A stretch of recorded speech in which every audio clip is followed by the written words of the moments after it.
¿Qué tal? Muy buenas tardes a todos, bienvenidos a un nuevo encuentro de Borges en el tiempo del cine. Y realmente es para nosotros un placer y un privilegio la jornada que vamos a tener hoy, porque vamos a ir desde diferentes ángulos analizando un poco lo que significa el modelo de representación y también de puesta de escena de la obra de Borges llevada a las artes del espectáculo.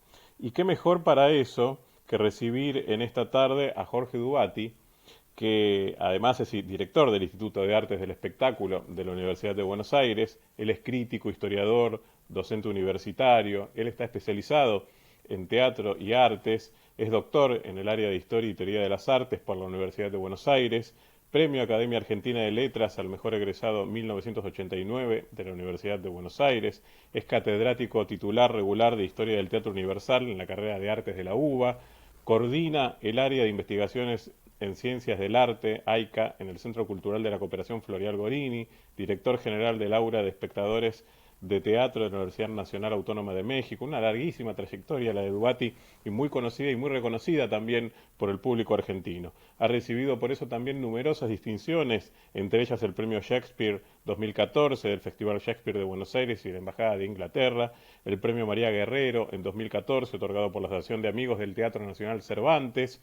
Recibió una mención especial del Premio Nacional en el rubro de ensayo artístico que otorga el Ministerio de Cultura de la Nación por su libro de introducción a los estudios teatrales, y realmente con una producción impresionante. Estamos muy contentos de poder contar dentro de la apretada agenda que por supuesto con toda esta trayectoria tiene Jorge, con su presencia en esta tarde de Buenos Aires. Y hacerlo asimismo con este análisis donde vamos a transcurrir un poco también del universo de lo que significa la representación artística en Borges, el universo que va del cine al teatro, y teniendo un eslabón dorado, seguramente Jorge lo va a comentar también y se va a explayar mucho mejor de lo que yo pueda hacer en esta introducción, pero en el año 1959, cuando en el escenario del Teatro Astral subió la apuesta de Hombre de la Esquina Rosada, un trabajo que había reunido a Borges y a Bioy en un primer guión que no prosperó en la pantalla. Todos sabemos que finalmente el guión que se filmó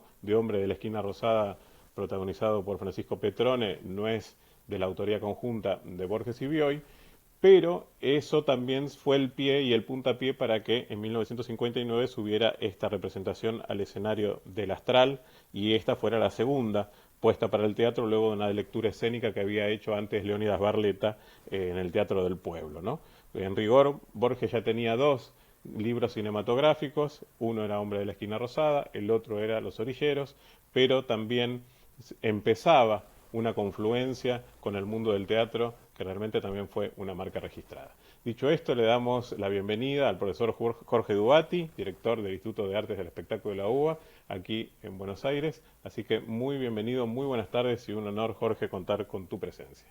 Muchas gracias, Pablo. Muy honrado de estar acá y realmente un placer enorme estar hablando un poquito sobre, por un lado, sobre teatro, que es uno de los grandes pasiones de mi vida, y sobre Borges, que es otra gran pasión, realmente una pasión que yo adquirí cuando estaba en la escuela secundaria. Me acuerdo, mi maestra, mi profesora de segundo año en el Nacional Urquiza nos hace leer ficciones. Florinda Yegia era esta profesora, es esta profesora, y realmente para mí se abrió un mundo increíble.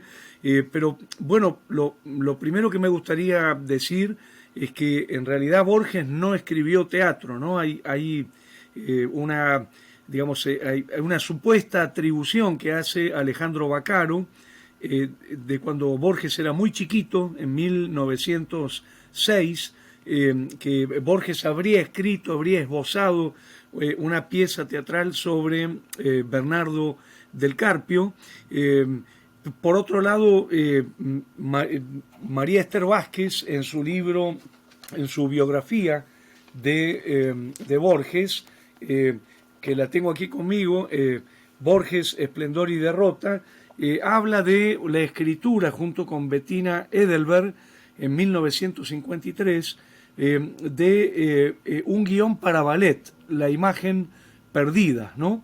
Digamos, hay todas, en todo caso, relaciones más bien indirectas con el teatro, ¿no? Digamos, relaciones en la infancia o luego más por el lado de la literatura y el ballet que por el teatro, ¿no? Pero creo que hay algo bien interesante y es que el teatro se ha encargado de llevarlo a Borges al escenario, ¿no? Podríamos nombrar una enorme cantidad de casos, pero lo primero que me gustaría comentar es que el teatro está muy presente en la obra de Jorge Luis Borges, en los cuentos, en los ensayos, y hay un cuento que nosotros podemos tomar como verdaderamente el cuento más teatral de Borges, desde mi punto de vista, que es un cuento que se llama La busca de Averroes, ¿no? Es un cuento que está incluido en su libro El Aleph. Es un cuento, digamos, publicado entonces en el año 1949 dentro de este volumen, y que es tengo aquí la edición de las obras completas, y en este cuento Borges va a tomar como figura a el filósofo andalusí, musulmán, Averroes, del siglo XII, y lo toma en el momento del esfuerzo de traducir desde el árabe la poética de Aristóteles. Es muy interesante ese cuento porque Borges va a plantear una teoría sobre el teatro que realmente es de una enorme lucidez, es de una enorme inteligencia. Yo no sé si quienes nos están siguiendo recuerdan este cuento, pero podemos decir que Averroes, mientras está tratando de traducir la poética de Aristóteles, se encuentra con dos palabras que no sabe traducir, que son la palabra tragedia y la palabra comedia. Digamos, no las sabe traducir porque se ha cortado la tradición de esas prácticas. Podemos decir que Averroes no tiene experiencia teatral en lo que llamaríamos, digamos, la Edad Media.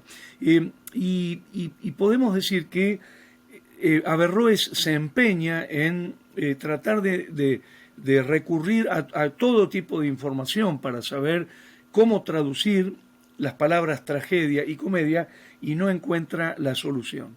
Es muy interesante que Borges lo hace asomarse por una ventana y ver una escena de unos niños que están representando en un juego y por supuesto, como Averroes no sabe qué es el teatro, no reconoce en esa situación de los niños lo que está buscando. Por la noche va a comer a la casa de unos amigos y hay alguien que ha llegado de Sincalán, alguien que viene de la China y que va a contar en la reunión que estuvo en una casa de madera, que en esa casa de madera unos hombres decían que andaban a caballo y no se veían los caballos, que morían y sin embargo volvían a levantarse y estaban vivos. Y entonces Averroes dice, bueno, es evidente que los hombres de esa casa estaban locos. Y Faral, que es el viajero que trae la información de la China, le dice, no, estaban figurando una historia, ¿no? Es maravilloso, por un lado, la afirmación de Borges de figurar una historia con los cuerpos en reunión, ¿no? En esa casa de madera. Borges de alguna manera está señalando el teatro primitivo, el teatro de los orígenes, ¿no? Y por otro lado, hay otro elemento muy interesante y es que Averroes no entiende de qué le están hablando.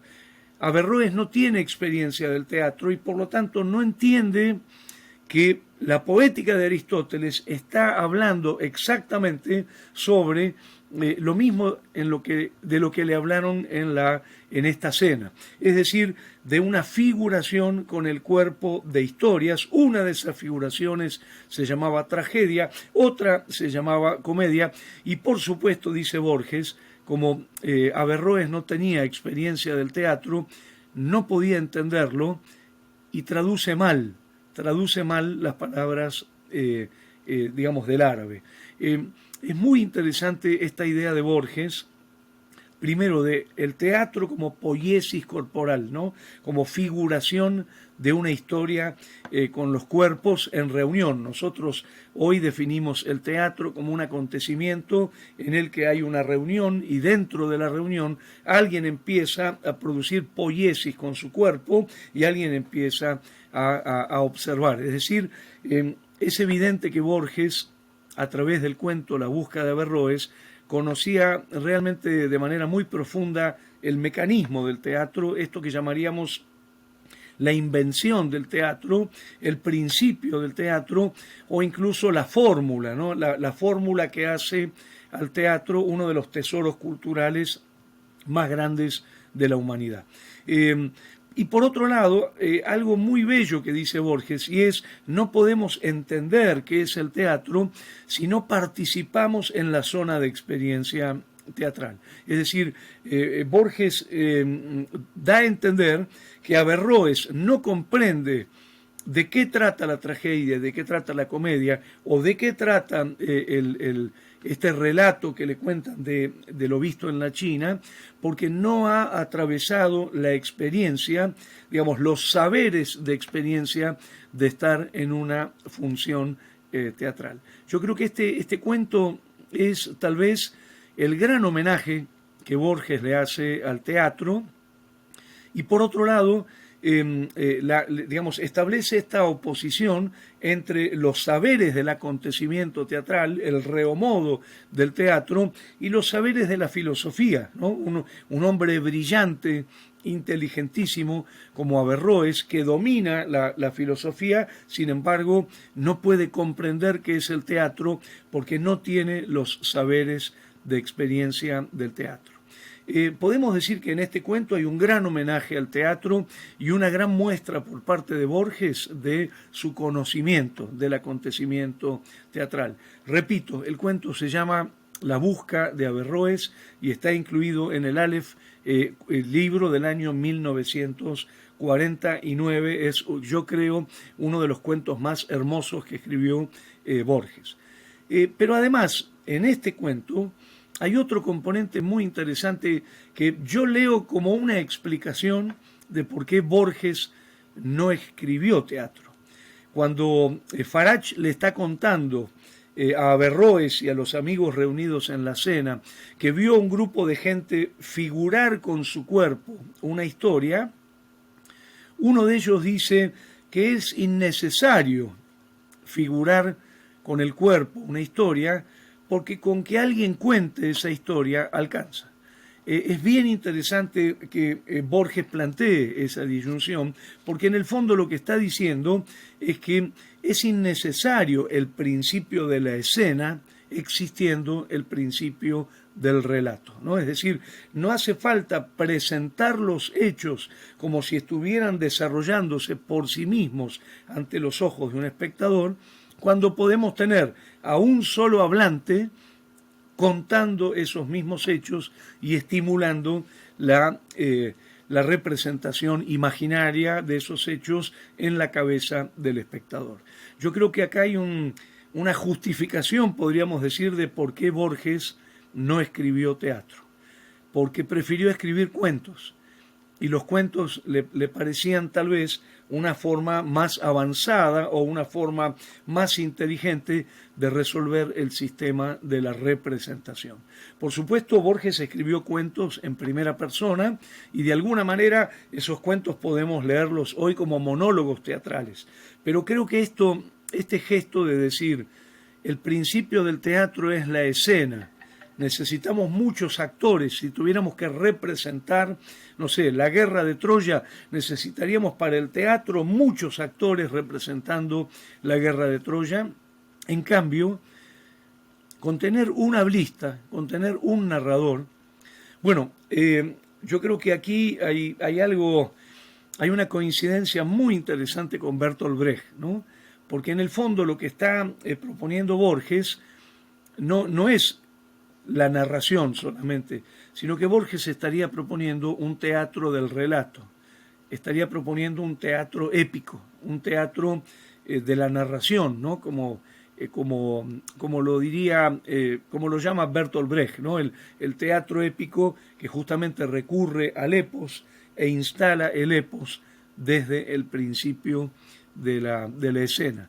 Siempre me fantaseé con que era muy hermosa esta relación en el año 1949, cuando sale el Aleph, con el momento en el que Bertolt Brecht está llevando a su punto máximo el teatro épico con la fundación del Berliner Ensemble justamente en la Berlín oriental, ¿no?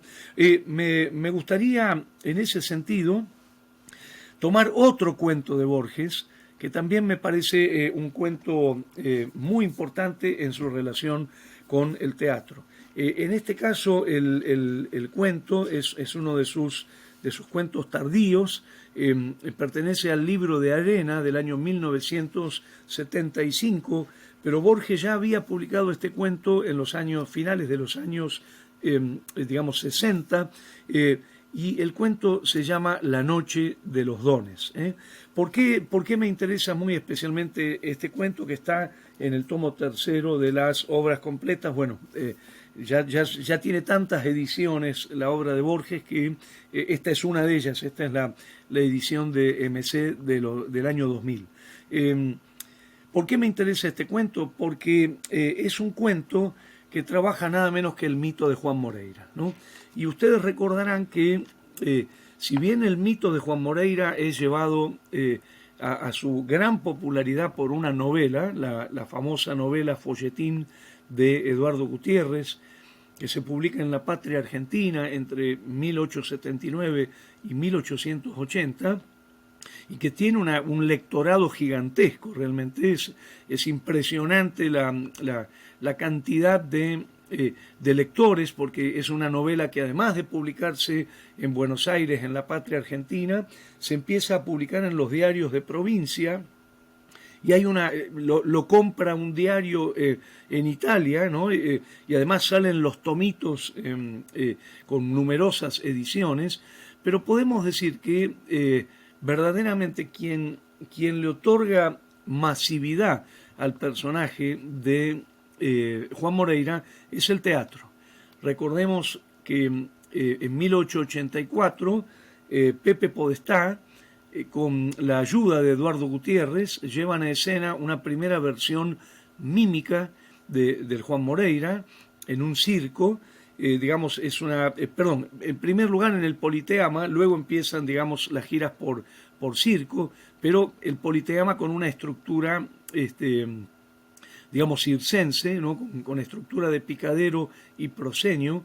Pero algo que creo que es muy importante es que ya en 1886 empieza la versión hablada y comienza una historia ininterrumpida de Moreira, por la cual el teatro no solo vuelve a poner en escena el Moreira, el guión de Moreira, que se publica en el Instituto de Literatura Argentina Ricardo Rojas, sino también empiezan a aparecer las reescrituras del drama. Reescrituras que pueden llevar el mismo nombre de Juan Moreira o pueden, digamos, generar otros héroes, digamos, gauchescos u antihéroes gauchescos dentro de un ciclo muy vasto que es el ciclo justamente de la gauchesca y del nativismo en el Teatro Nacional. En ese sentido, yo creo que cuando Borges escribe La noche de los dones, por supuesto está teniendo muy en cuenta la novela El folletín de Eduardo Gutiérrez de La Patria Argentina, pero está teniendo también muy en cuenta la enorme reproducción del mito en el teatro y en otros lenguajes y por supuesto en el imaginario popular.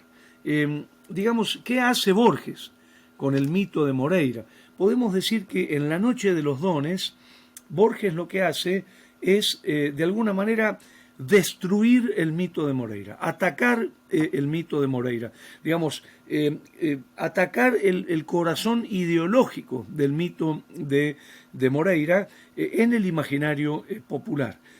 Podemos decir que va a tomar un Moreira que llega al prostíbulo donde va a ser muerto por la policía, pero en vez de tomarlo como un héroe romántico, lo toma como un verdadero antihéroe realista. Es un matón, es una persona muy agresiva, digamos, no tiene los rasgos de idealización, el Moreira de Borges, sino todo lo contrario, tiene rasgos de profunda degradación que por supuesto estaban ya señalados por Eduardo Gutiérrez en el folletín, pero que el teatro no se encargó de desarrollar. Recordemos que en el folletín de Eduardo Gutiérrez se dice que Moreira, por su vida escapando de la justicia, va adquiriendo una cantidad de malas costumbres. Dice, le aparece una segunda naturaleza, una naturaleza que, como decía David Viñas, hace que se inscriba la fatalidad de Moreira morirá, ¿no? Moreira morirá. Es decir, ya en el folletín de Eduardo Gutiérrez introduce la variante moreirista y la variante antimoreirista, ¿no? Cuando dice esto, la segunda naturaleza, esa segunda naturaleza de Moreira es una naturaleza negativa y por lo tanto Moreira debe morir. En el teatro esto no pasa y sin embargo Borges recupera esa dimensión antimoreirista de Moreira, digamos, acercando el personaje mucho más a la figura real de Moreira, este mítico Juan Blanco, que al mito construido por el romanticismo tardío del teatro nacional. En segundo lugar, Borges va a destruir un motivo clave. Estamos hablando del cuento La noche de los dones. Es un cuento donde Borges cuenta la muerte de Juan Moreira, pero justamente va a transgredir esa muerte, va a dejar de ser una muerte épica, va a ser una muerte realmente degradada. No es una muerte, digamos, de un héroe mítico, sino todo lo contrario, es la muerte de, digamos, alguien que escapa de la justicia y que no muere en buenos términos. Desaparece la épica, Borges vacía la épica del mito de Moreira. Y en tercer lugar hay algo muy importante y es que Borges va a descentralizar la historia de Moreira. En La noche de los dones podemos decir que tenemos un juego de narradores por el cual en un primer grado hay alguien que evoca una reunión en una confitería y un señor de edad, digamos, narra dentro de ese marco, como narrador protagonista, su experiencia de debut sexual en un prostíbulo, donde cuenta cómo atestiguó la muerte de Juan Moreira y digamos, a la mirada de este hombre, niño, en ese momento, se degrada absolutamente la visión de Moreira, ¿no? Entonces, digamos, si bien Borges no escribió teatro, Borges estaba muy atento al lenguaje del teatro y estaba muy atento al teatro argentino, estaba muy atento a los mitos del teatro argentino y a las formas de producir sentido del teatro argentino, que tiene una gran relación con una suerte de romanticismo, de perduración romántica, como diría el maestro Antonio Pagés Larraya, ¿no?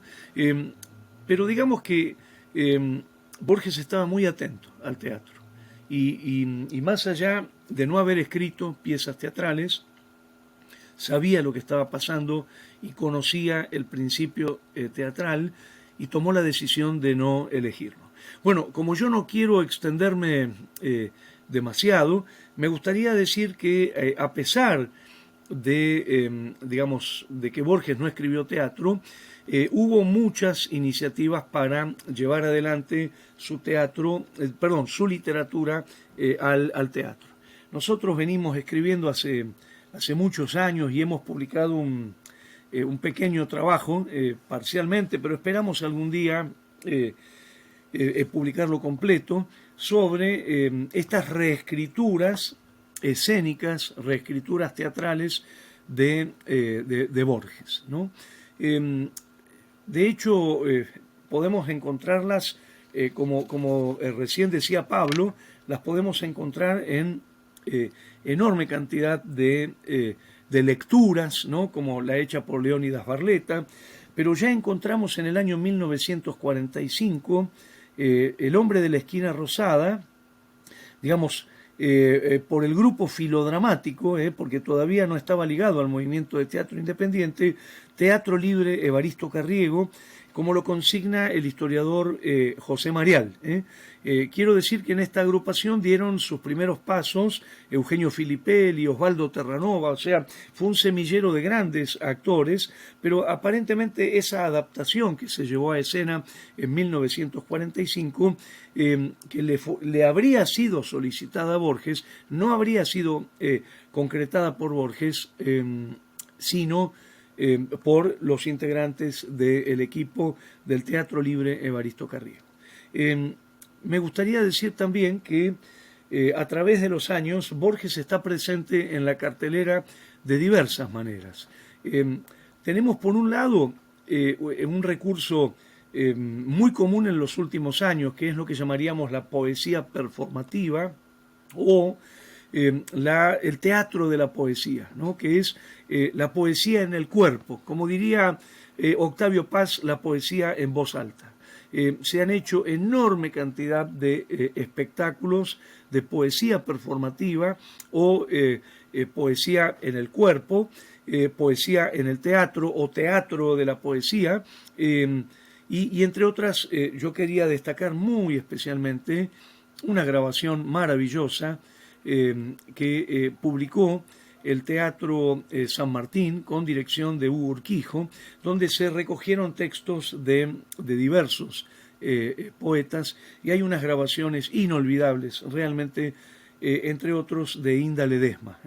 Pero también me gustaría decir que el teatro de postdictadura, que ustedes saben es un teatro de enorme ebullición, desde que termina la dictadura en el año 83, en adelante, el teatro va creciendo de una manera increíble, y a mí me gustaría recordar algunas experiencias muy interesantes. Primero, las experiencias que trae el teatro extranjero.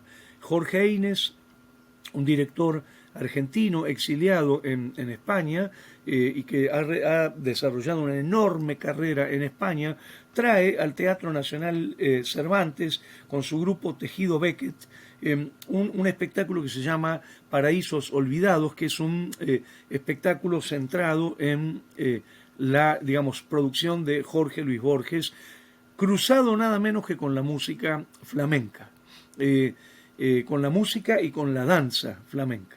Digamos, Borges llega entonces también con el repertorio internacional al teatro argentino.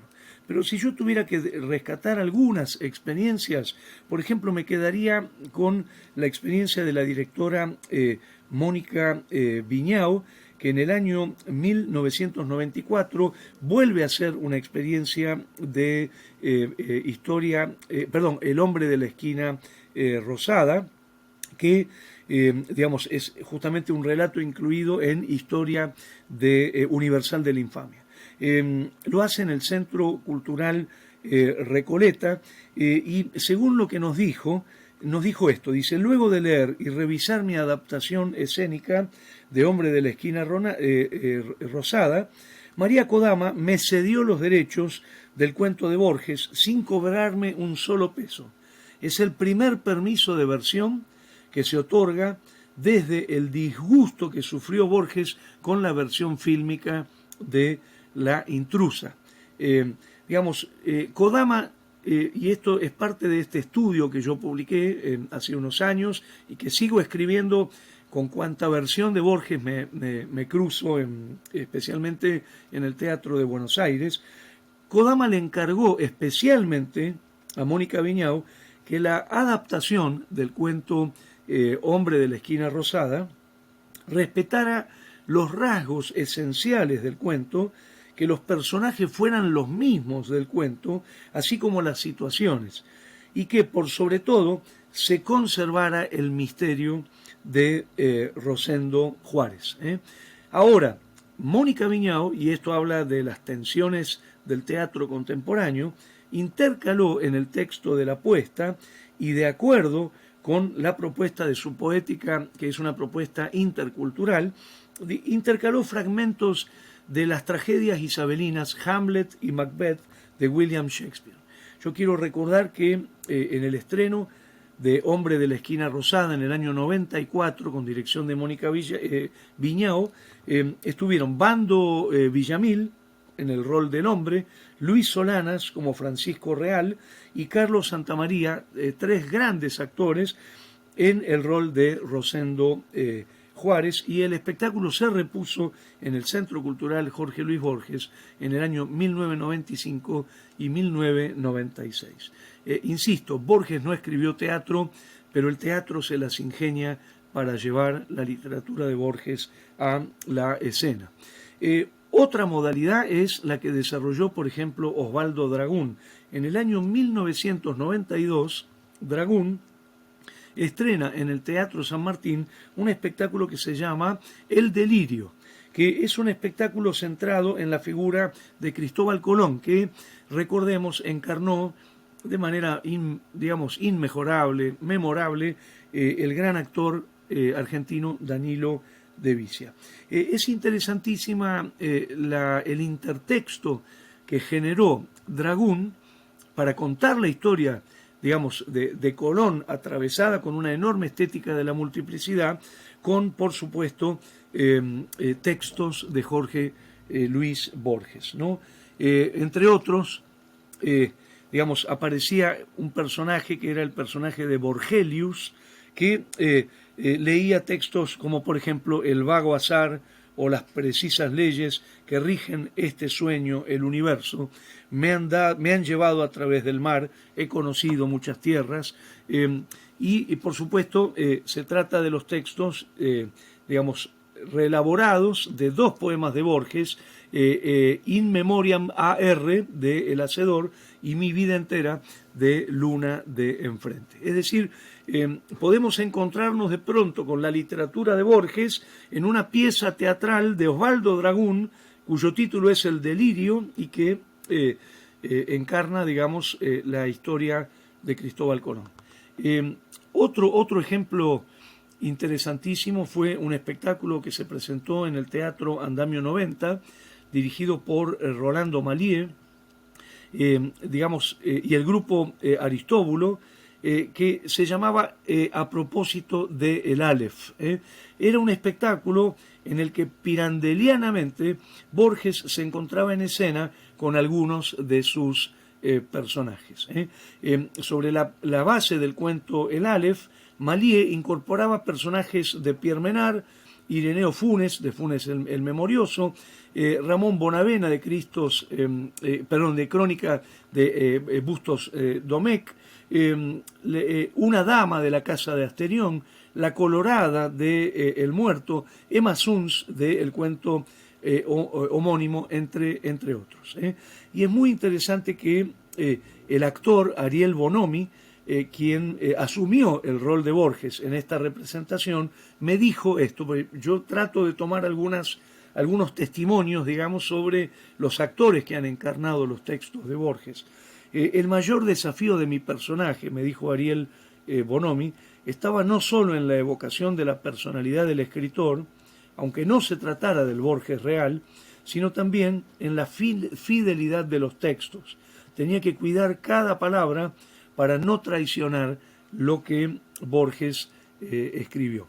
Bueno, podríamos recordar una enorme cantidad de materiales, pero me gustaría, para cerrar, si estás de acuerdo, Pablo, esta rápida mirada sobre cómo Borges pensó el teatro en sus textos y cómo el teatro, se hace cargo de los textos de Borges. Me gustaría nombrar un espectáculo que se estrenó en el Teatro Nacional Cervantes en el año 1998 con dirección de Roberto Villanueva, que se llama nada menos que Borges y Perón, y que fue, era un encuentro, un diálogo ficcional entre Borges y Perón, encarnados respectivamente por Duilio Marcio y por Víctor Laplace.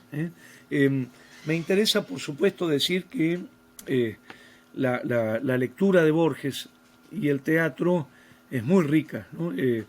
Hay decenas de referencias en los ensayos de Borges. Estoy pensando, por ejemplo, en este momento en el ensayo sobre el gran escritor Hawthorne en Otras Inquisiciones, donde Borges compara el teatro con el sueño, ¿no? Y en un párrafo realmente bellísimo. Eh, pero me gustaría terminar diciendo que Borges decidió no escribir teatro y, y tal vez esto fuera realmente una gran defensa de la narración oral y, paradójicamente, de lo que podríamos llamar el teatro épico o el teatro del relato. Bueno, muchas gracias, Pablo. Jorge Dubati, muchísimas gracias por esta presentación que realmente es un recorrido único en derredor de lo que significó Borges para la escena nacional y también, asimismo, cómo nutrió el imaginario de otras miradas, de otros espectáculos, de otras puestas donde Borges no era el tema tratado centralmente en la adaptación o traslación a la escena, pero sí nutría un imaginario donde estaban presentes sus personajes, sus reflexiones y también esa mirada entre ese diálogo de ficción entre Borges y Perón que también nutrió la escena teatral. Un poco estos paradigmas visitados por Jorge Dubati en su reciente exposición van a continuar en este diálogo que vamos a tener en derredor de una película y también en la posibilidad de tomar contacto con uno de los más grandes nombres de la historia del cine argentino y del cine argentino de todos los tiempos, no solamente en su faceta como director, sino también como director de fotografía. Cuando uno habla de Juan Carlos de Sanso, resume una mirada a muchísimos grandes clásicos del cine argentino y también una mirada que se entronca en encuentros personales, en la mirada de otros directores al universo de Borges y también en una película que hizo el propio Juan Carlos de Sanso en 2001 que se llamó El amor y el espanto. Juan Carlos de Sanso es director de cine, guionista y director de fotografía, comenzó profesionalmente en los años 60 y desde entonces hizo la fotografía de más de 20 películas, entre las que se encuentran clásicos absolutos del cine argentino como La hora de los hornos, Crónica de una señora, Juan Moreira, Los gauchos judíos, La tregua, El muerto, El infierno tan temido, Los pasajeros del jardín, Funes un gran amor.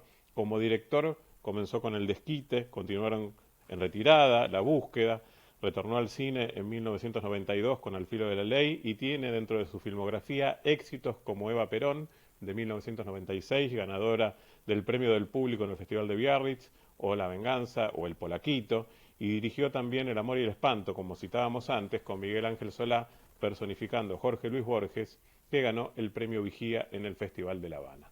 Dicho esto, es un placer, Juan Carlos, darte la bienvenida desde Buenos Aires en este enlace directo a través de la fibra óptica y de las posibilidades digitales hacia Pinamar, donde vivís hace muchísimos años. Muchas gracias y muy buenas tardes y muy bienvenido. No, por favor, al contrario, bienvenido sos vos a mi vida, que realmente desde hace un tiempo me venís acompañando. Es una suerte contar contigo como amigo y como crítico especializado que sos. Realmente, bueno, a tus órdenes. Nomás pregunta un poquito y te voy a ir contestando. Al contrario, a las órdenes, por supuesto, de un gran maestro del cine como sos Juan Carlos. Y quería saber, en relación a estos encuentros que estamos desarrollando en virtud de las plataformas y de las posibilidades que nos dan los festejos en derredor de Jorge Luis Borges, y en este encuentro principalmente denominado Borges en el tiempo del cine, qué mejor que hablar contigo porque existe un recorrido en el cual Borges está presente en tu vida, que creo que se cristaliza en esta película que es El amor y el espanto, pero además se nutre de diversos momentos en los cuales Borges ha estado presente e intuyo desde luego que el primer acercamiento ha sido como lector, ¿no? Quería saber en ese sentido cuánto de Borges influye en tu mirada como realizador cinematográfico, cuánto nutrió su universo, tu mirada como realizador cinematográfico y cómo descubriste también a Jorge Luis Borges. Bueno, fundamentalmente he sido un profuso lector de Jorge Luis Borges. Realmente desde mi más tierna juventud me dediqué a leerlo consuetudinariamente. Y si bien de pronto mi filmografía no está imbuida de toda la genialidad que Borges me pasó, en algunos casos sí. Pero quiero comentarte que yo a Borges lo conocí personalmente. Fui uno de los tantos, y esto es rigurosamente cierto, que le ayudó a cruzar la avenida Córdoba para llegar a su casa de la calle Paraguay. En dos oportunidades. En una señora la acompañaba y yo de puro comedido me acerqué y lo acompañé también, lo agarré del brazo, del otro brazo que la señora dejaba libre y lo ayudé a cruzar la avenida Córdoba. Y en otro él estaba cruzando solo y yo, como dije, de puro comedido, me acerqué nuevamente, lo agarré y le digo, ¿me permite que lo alcance? Como no, mijo, me dijo así. Como no, mijo. Y ahí fuimos, cruzamos la calle y después lo dejé. Después de un tiempo yo me hice cinematografista y tuve la suerte de participar, aunque sea en una mínima porción, de la película Los Otros, de Hugo Santiago. Esa película se filmó en París y en un momento dado hubo que hacer una suerte de una cuota más bien chica de la película, de la que iba a estar inmersa en la película, y el genio de Ricardo Aronovich, a la sazón director de fotografía de esta película, no pudo acercarse a Buenos Aires. Consiguientemente me designó a mí, lo cual fue todo un honor. Y ahí estuvimos en la Plaza San Martín, en la tan querida Plaza San Martín por Borges. Vos sabés que en el libro de discusión aparece un poema dedicado a la Plaza San Martín que Borges le dedicó a Macedonio. Bueno, en esa Plaza San Martín, sentados en un banco codo a codo, él y Bioy, yo filmando la charla que mantenían entre ellos para la película esta de Hugo Santiago Los Otros. De ahí nos fuimos a una hermosa estancia que Bioy tenía, qué sé yo, en la mitad de la provincia de Buenos Aires. No recuerdo ya el lugar donde era porque fui conducido en coche, qué es lo que... Y bueno, y esa fue la primera vez con la cual yo me reuní con Jorge Luis Borges. Luego sucedió la filmación del Muerto. El Muerto fue una hermosa película de Héctor Olivera, filmada en los estudios Baires y en las vastedades de Tacuarembó, en eso que Borges bien denomina como grandes desiertos secuestres. Mirá vos, grandes desiertos secuestres. Es una hermosa película, con una adaptación es un cuento de 3 o 4 páginas, con una adaptación del más grande literato uruguayo, Juan Carlos Onetti, una maravilla de adaptación que volvió a la película de 105 minutos. Y ahí anduvimos filmando con mi querido Paco Raval, protagonista de la historia. La historia cuenta, para el que no lo sabe, no lo conoce, las desventuras de un hombre que hace una muerte en Buenos Aires, de un guapo, y debe emigrar a la República Oriental del Uruguay. En realidad el cuento es una gran parábola sobre el poder y sobre la embriaguez que el poder genera, ¿no? Vos viste que cuando vos querés dimensionar a una persona no hay nada más que conferirle poder y va a mostrar y demostrar rápidamente de quién se trata. En este caso, Otálora, el protagonista del Muerto, cruza Montevideo y se vincula con los contrabandistas y qué es lo que hay. Entró a jerarquizarse por sus actitudes, entró a crecer, a ganar poder, pero cometió un error. Quiso apoderarse de la mujer del jefe y eso lo llevó a la muerte. Hermosa película, hermoso cuento y qué es lo que... Y ya te digo, con Paco Raval, anécdotas maravillosas tengo con él todas las mañanas, que yo iba a revisar cómo estaba en la sala de maquillaje. Se desayunaba con un floripondio de vodka y de fernet, y con la mano izquierda se lo bebía, y con la mano derecha investigaba el busto de la mítica Blanquita La Vega, la maquilladora, ¿no? Es un sinvergüenza de primera magnitud. Y bueno, lo pasábamos muy bien, fue una película extraordinaria. Y así, en una oportunidad se produjo una anécdota muy mentada, que no sé si la conoces, que Borges nos la contó mismo en el estudio. Ahora te voy a dar cuenta de qué se trata. Se produce la muerte de la madre de Borges. La madre vivía en el cuarto de arriba y Fanny, la, la, este, la ama de llaves de siempre de la casa de Borges, lo viene a buscar y le anuncia la muerte. Y en el recorrido hacia arriba, Fanny le dice, mire usted, don Giorgi, venir a morirse justo cuando estaba a punto de cumplir 100 años. Entonces Borges comentó que se dio vuelta, la miró estupefacto y le dijo, me parece, Fanny, que usted es una ferviente partidaria del sistema métrico decimal. Mirá, en la instancia de la muerte de la madre, la salida que tuvo. Claro, ¿qué tenía que ver los 100 años? ¿Por qué no 99 o 101? La pobre Fanny dijo 100 años y le dijo, ferviente partidaria del sistema métrico decimal. Una hermosa anécdota que le contó en el estudio mientras estábamos rodando, un día que vino de visita. Recuerdo que hay fotos de esa visita que estaba rodando Telma Viral y Juan José Camero, una escena justamente cuando Borges visitó el set del Muerto. Exactamente, sí, estaba una hermosa película, muy bien actuada por ambos, realmente. Bueno, Telma Viral hacía la Colorada, la mujer codiciada por Otálora, ¿no? Que era Juan José Camero. ¿Y cómo fue, Juan Carlos, que tantos años después decidiste volver a Borges, eh, ya con un proyecto propio y reencontrarlo metafóricamente en El amor y el espanto?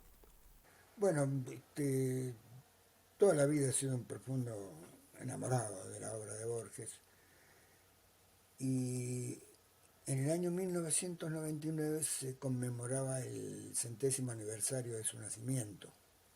Entonces una gran movida de corte literario, artístico literario, que empezó a generar la necesidad de que alguien hiciese una película sobre Borges. Entonces tuve una gran ayuda del Instituto Nacional de Cinematografía para que yo encarara el proyecto. A punto tal que después la película, si bien fue propiciada por el instituto, bueno, la película independientemente ganó su lugar y encabezó las jornadas de cine argentino en Madrid. Inauguró una jornada de cine argentino en Madrid.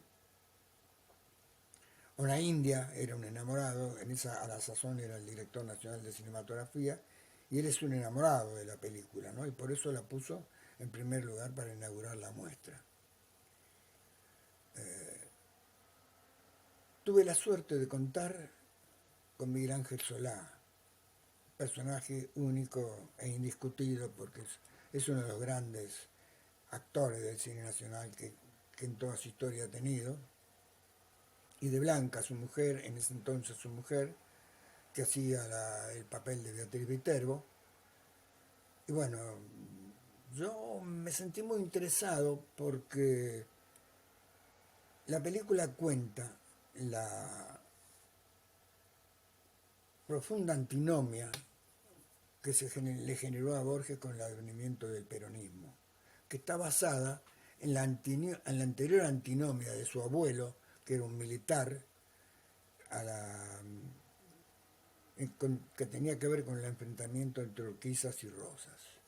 Vuelve a reeditarse esa antinomia en el momento de su vida, cuando aparece el peronismo, y la película eso lo cuenta categóricamente, y curiosamente el guión está realizado por un auténtico y redomado peronista como es José Pablo Feynman, sobre Borges, un redomado antiperonista, como bien todos saben.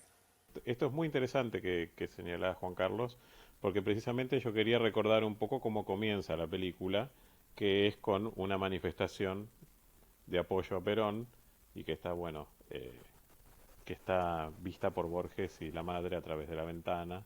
Digo, ese es Más que uno de los visto, puntos. más que visto está intuido, lo cual le genera una suerte de Claro, brote paranoico, exactamente. simplemente por escuchar los bombos de los muchachos que se acercan. Es decir, las hordas que de alguna manera las reconfigura como hordas rosistas, eh, imaginadas en la época de su abuelo, ¿no? Y bueno, y ahí arranca con esa cosa envolvente que cuenta él en la película y sigue todo es una suerte de delirio hasta que despierta. Pero es muy interesante porque, digamos, hay una confluencia en cuanto a el manejo del tiempo que está muy presente en muchos relatos de Borges, ese tiempo desdoblado que presenta también la película, por un lado. Pero por otro lado, hay claramente un hecho extrapolado de la realidad, que es cuando, no con el personaje real a sí mismo, pero sí el hecho en sí, cuando a él lo mudan, lo trasladan de la biblioteca municipal a ser inspector de aves y corrales, ¿no? Que eso sí está presente en la película, pero con el personaje de la espera, que es quien le hace la introducción a esa nueva situación en Borges. Entonces digo, es muy interesante porque el único punto de confluencia entre lo real y lo fantástico más notorio quizás sea este. Luego hay un diálogo de Borges sostenido con toda una galería de personajes que nutren su imaginario. Pero este punto está muy marcado. Y quería saber por qué habías elegido, teniendo en cuenta esta dualidad de escritura del relato, tomar ese hecho también como un disparador dentro de la narración, desde lo real hacia lo fantástico. Bueno, mira, quiero decirte que todo esto se hizo con una gran celeridad, producto de la escasez de tiempo que teníamos para llegar al acontecimiento de la celebración, de la conmemoración del nacimiento de Borges. Es decir, con José nos propusimos hacer una gran convención, digamos así, una convención de todos los personajes que pueblan la obra de Borges y con anécdotas personales que le ha tocado vivir y de esa manera hacer toda una historia particular. No en vano aparece la escena esta que vos acabas de comentar en cuando lo degradan como inspector de aves de corral y todo eso, y después aparece Pierre Menard, el autor de Quijote, bueno, Carlos Argentino Daneri y Beatriz Viterbo, todos los grandes personajes absolutamente míticos que la obra de Borges ha proporcionado. Que no hay una gran elaboración intelectual, sino que fue todo producto de una necesidad de generar una película que llegara a tiempo con la conmemoración del nacimiento de Borges. Es decir, no hay largas elucubraciones tratando de conseguir el camino ideal para comentar a Borges ni nada de eso. Simplemente fue todo un impromptu generado por Feynman y por mí. Bueno, pero es un impromptu realmente fantástico y muy valedero para esa celebración que había tenido lugar, pero con todo un desarrollo estructural muy sólido, porque, digo, se vinculan al relato también, mientras estabas mencionando los personajes, también recuerdo a Otto Dietrich, que está en el Deutsche Requiem, que aparece también en la película como personaje. Digo, hay una serie de elementos donde está esta imaginación de lo que significa el universo de Borges, de ese Borges preso de la paranoia, como decías antes. Pero quería saber, en la escritura del guión, cómo fue precisamente ir armando todo ese rompecabezas de personajes imaginarios y galerías de situaciones, porque bueno, también todo eso debe tener una cohesión que presente la historia, digo, ¿no? Por ejemplo, en la espera, cuando sucede esto, recuerdo que él se refugia en una pensión que así se llama la espera, o se refugia como una pensión, creo que era que se llamaba la espera. Entonces digo, hay toda una confluencia, sí, hay toda una confluencia de situaciones que permiten que el relato fluya. Entonces quería saber cómo fue ese trabajo de guión con José Pablo Feynman, siendo vos un profundo conocedor y admirador de la obra de Borges, y descuento, que, o supongo, infiero y podría hasta afirmarlo, que él también, ¿no? Bueno, ni hablar, yo frente a José Pablo Feynman me pongo de rodillas, es un talento descomunal que la Argentina tiene y él él es un gran borgiano, porque de primera magnitud conocía cada uno de los detalles de cada uno de los cuentos, de todas las obras, en fin. Y así fuimos pergeneando de qué modo podíamos vincular todos los cuentos de Borges o las narraciones de Borges, eh, confundiéndolos todos en una sola obra, ¿no? Eso es todo. No creo que haya mucho más que decir. Y la construcción de los personajes, porque eso también es un hecho muy importante y que quiero también señalarlo con relación a tu película anterior, al Amor y el Espanto, que se va Perón, eh, porque en las dos películas se trabajan la construcción actoral de referentes indubitables de la historia argentina y que aparte se realizaron en un contexto donde todavía existía mucha gente, y todavía existe, que los había conocido de primera mano.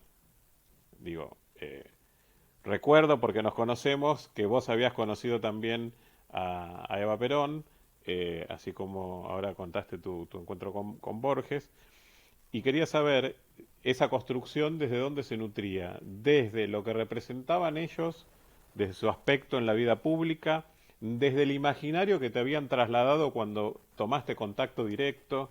¿Cómo era la construcción en el abordaje de cada personaje en el caso de las películas y en el caso particularmente de este Borges del Amor y el Espanto? Bueno, a mí me resulta un tanto difícil ser exégeta de mi propia obra, ¿no? Realmente no lo sé. Sí sé que yo mamé muchísimo esa onda, ese ambiente. Yo nací en el Palermo pobre, cuna de cuchilleros y matones. Esa condición largamente ambicionada por Borges en su fantasía y que nunca pudo vivir. Porque todo eso que cuenta de matones, cuchilleros y qué sé yo, jamás le ha tocado vivir. Y, y conozco muy bien ese ambiente del Bajo Palermo, donde él desarrolla mucho de su obra, ¿no? Yo también hasta usé un cuchillo, usaba cuchillo como este, cuando yo era joven, usaba cuchillo porque era todo el mundo tenía un cuchillo en su espalda. A uno, qué sé yo, bueno, pero hay gente que lo usa, pero, en fin. Era una suerte de cuchillero mediocre, pero finalmente cuchillero. Esta relación con el personaje, cómo se nutría, si lo trabajaste más desde lo que significa el personaje desde la escena pública, o sea, cómo la gente veía a Borges, o desde tu mirada personal de cómo era el Borges que recordabas, porque digo, supongo, que el contacto directo con un personaje que luego trasladas a la pantalla cambia un poco tu relación con ese personaje, ¿no? ¿O no? Bueno, yo había visualizado enorme cantidad de material documental, de ficción que se había hecho sobre Borges y qué sé yo qué, y entonces eso me facilitó largamente la consecución de la fisonomía espiritual y presencial de Borges, ¿no? Además a eso le acompañás la personificación que hizo Miguel Ángel Solá del personaje, llegás a un acabado realmente total y concreto, eh, del cual me siento realmente orgulloso, ¿no? ¿Y cómo fue el rodaje de la película? Porque mencionábamos que la preproducción había sido un poco acelerada por esta necesidad de llegar a tiempo en fechas, ¿no? ¿El rodaje también estuvo marcado por esta necesidad de inmediatez o tuviste tiempo como para poder desarrollar un proyecto más relajadamente? No, para nada. Fue una película que se hizo rápidamente, en muy poco tiempo, creo que en 5 semanas de rodaje, en la época en que se podía realmente rodar más semanas. Hoy en día todas las películas duran 5 semanas. Bueno, esta se rodó muy rápidamente porque había que llegar a un... Teníamos una meta fija respecto del tiempo y no podíamos evadirla además, esa meta. Y entonces la hicimos muy rápidamente. Incluso aparecen escenas de lluvia en la película que no estaban previstas, que hubo que comprar impermeables para el equipo, para seguir rodando. En fin, toda una cosa así bastante rapidonga, digamos. Así que no era deseable visualizar, pero la tuvimos que hacer, porque no se llegaba a la fecha prevista. Y en el desarrollo de las locaciones, ¿cómo fue el trabajo en el set, digamos, planteando el desarrollo del rodaje. Quería saber en qué lugares filmaron. La obra de Borges está nutrida, muy puntillosamente detallada con cada una de las situaciones en que los personajes viven, ¿no? O sea que la obra te proporciona elementos casi matemáticos de cómo abordar una locación. Y bueno, tuvimos una muy buena directora de arte que eligió muy bien los lugares y bueno, la película fue llevada a cabo en climas que vos podés advertir fácilmente visualizables en la obra de Borges, ¿no? Y es un desafío extra para una película argentina. eh, no creo que esta fuera de corto presupuesto, digo, debía ser un mediano presupuesto, pero igualmente es un desafío encarar una producción hace una reconstrucción de época, pues estamos trasladándonos a un Borges de mediados de los 40 con el advenimiento del peronismo, ¿no? ¿Ese fue un desafío extra para la película? Claro que sí, sobre todo cuando no hay tiempo. Es mucho más costoso hacer películas con reconstrucción de época que filmar en la época actual, donde no tenés que andar esquivando autos modernos ni antenas de televisión que en la época no existían y un montón de elementos así que, que no se pueden disimular, que había que elegir muy bien las locaciones. De pronto te encontrabas con una locación que era la adecuada, pero no servía porque estaba el pavimento ya construido con columnas de hierro que en la época no existían, en fin, o en algunos casos había que camuflar ciertas cosas, todo un arduo trabajo de modo de poder reconstruir la época de la forma más plausible posible, ¿no? Y hubo otras referencias y otras influencias más allá de lo que significa la literatura borgiana, porque en el momento de su estreno leímos que algunas críticas mencionaban el clima hitchcockiano, digamos, que había como cierta cuestión de Hitchcock, yo supongo por el tema este del thriller, esta idea de lo policial a partir de la persecución, y también se hacía hincapié en el envenenamiento de Beatriz Viterbo, eh, que parecía muy similar, había ciertas analogías a Ingrid Bergman en Tuyo es mi corazón. ¿Hay influencias realmente que vos sientas que están presentes en El amor y el espanto más allá de Borges? Mira, es posible porque toda la vida he sido un ferviente admirador de la obra de Hitchcock y además me gusta ese tipo de cine para desarrollarlo como director. Tengo claramente cimentado dentro de mí que el cine en todos los casos debe ser atractivo, generar una adhesión importante a una audiencia masiva y por tanto tiene que ser entretenido. O sea, ese cine que te atrapa, que te lleva de la oreja para visualizar lo que vos querés contarle al espectador y que no se diversifique de ninguna manera, que vea exactamente lo que uno quiere contar, nada más que eso. Y por eso estoy muy consubstanciado con ese tipo de cine, ¿no? Me encanta ese cine con esa cierta cuota de suspenso que te va generando una intriga, como decíamos hace muchos años en los estudios de Buenos Aires, que tenías que tener al espectador atornillado con un bulón en el traste, algo así, ¿no? De modo tal que no se levante de la silla, que no que esté atornillado a la butaca. ¿Y tuvo Juan Carlos esta película algún momento más difícil en el set, en el rodaje? Algo que vos dijeras que no se podía resolver o no se sabía resolver de manera sencilla y apareció en ese instante una solución. ¿Cuál recordás en tal caso que fue la escena más difícil de concretar en El amor y el espanto? No, vos sabés que si hay una cosa que yo sé hacer, creo que es la única cosa que sé hacer, es filmar. Porque he filmado toda mi vida desde muy joven. Hace más de 65 años que filmo. Y entonces siempre encuentro algún artilugio personal para sobrellevar algún inconveniente que pudiera generarse o no en cada instancia. Entonces, siempre me resultó fácil. Yo ingresaba a un lugar, un decorado, lo miraba y ya sabía dónde iba la cámara. De pronto, esto es una solución pasatista o pueril, si querés llamarle así. Pero bueno, es producto de los años de filmador que tengo, casi esa cosa industrial que conllevo dentro de mí, que me hace así, que me hace poder sobrellevar cualquier inconveniente que pueda generarse en un estudio, en un set, ¿no? O sea que siempre me resultó fácil filmar. El tema que, bueno, el talento pasa por otro lado y yo no sé si la dosis de talento que yo tengo fue suficiente como para hacer semejante película, pero que me resultó fácil filmar, no tenga la menor duda.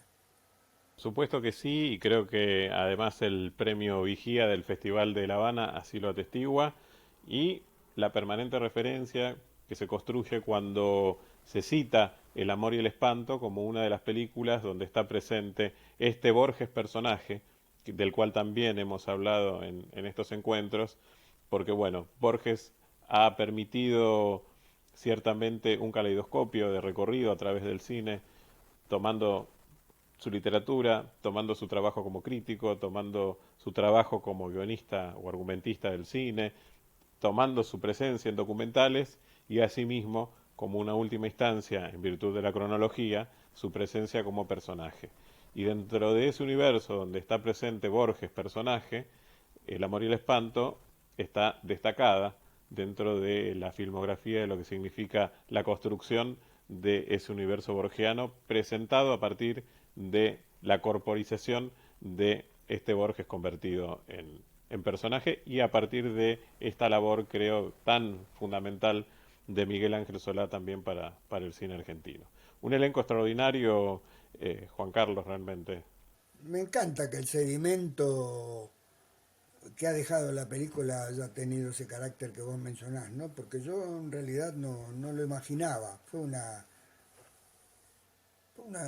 situación bastante eh, este, frustrante porque no sé si la película tuvo una buena acogida en la crítica y eso lastima, ¿no? Sobre todo para los inversores que pusieron un dinero que para peor se produjo una devaluación y todo el dinero que habían puesto no lo pudieron recuperar, lo cual generó un malestar así generalizado en todos nosotros. Bueno, la Claro, pero película la película se está. estrenó en mayo de 2001. Claro, exactamente. Bueno, así se produjo el estreno, pero luego la recuperación económica que proviene del Instituto Nacional de Cinematografía se vio absolutamente desmantelada o rota, quebrantada en su totalidad por esta cosa del 2001, ¿no? Además la película se filmó en el año 2000, o sea, hubo que esperar todo un año, qué sé yo qué, con todos los trámites necesarios para la recuperación del dinero por parte de los inversores y eso fue realmente muy terrible porque hasta me generó enemistad con los productores, pensaron que yo los había llevado a la ruina, qué sé yo, en fin, cosas realmente muy feas. Tengo un recuerdo un tanto amargo de la peli, pero bueno, voy a ver si la puedo recuperar porque yo no guardo nada de mí, me gustaría verla de nuevo. En general yo no veo nunca mis películas, pero quiero refrescar todo esto que vos me comentás, porque tengo un gran aprecio personal por tus opiniones y todo esto que vos me estás comentando a mí. Quisiera ver la película para ver de qué modo puedo reacondicionarla dentro de mi cabeza. Yo creo que lo di. Película muy interesante para sumergirse en el universo borgiano. También es cierto que el lector de Borges la puede disfrutar mucho más, el lector iniciado, que aquel que no lo es, porque digo, la película te plantea una clave con la literatura casi permanente, a partir de situaciones, además de personajes, que están desarrollándose permanentemente relacionados con la literatura de Borges en escape, mientras se desglosa este tiempo en el cual manifestación que va transcurriendo por las calles junto a la presencia de su madre. Bueno, eso es inevitable porque la película sí o sí tiene que estar embarcada en el universo borgiano, porque si no tenía sentido hacerla. Pero por otra parte tiene un costado de suspenso, casi policial, como vos recién decías, que yo entendía, este, que le daba acceso a una audiencia masiva para que pudiera disfrutarla como película en sí, sin ser un gran conocedor de la obra de Borges.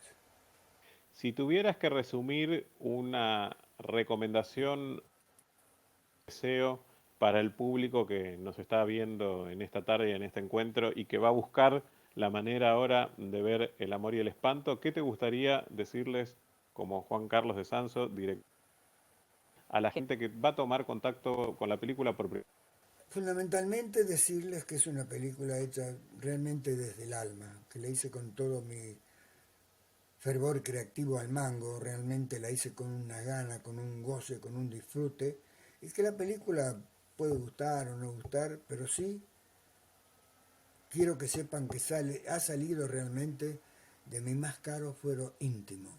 Fue hecha con toda mi buena voluntad, con todas mis ganas, con toda mi pasión, y creo que la película lo traduce eso.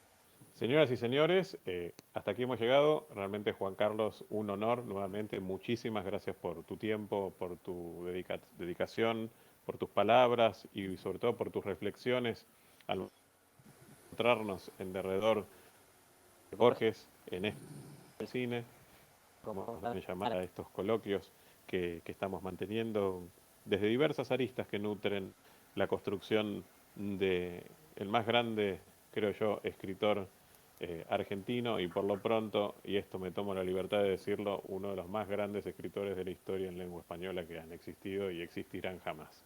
Exactamente. Muchísimas, muchísimas gracias. Simplemente agradecerte que me hayas convocado para esta participación y reiterar una vez más la admiración que siento por tu gran labor como crítico y esteta del cine argentino. Muchas gracias. Al contrario, gracias por este saludo que me emociona y me avergüenza un poco ante la audiencia, pero simplemente decir que, señoras y señores, hemos tenido la presencia del gran Juan Carlos de Sanz.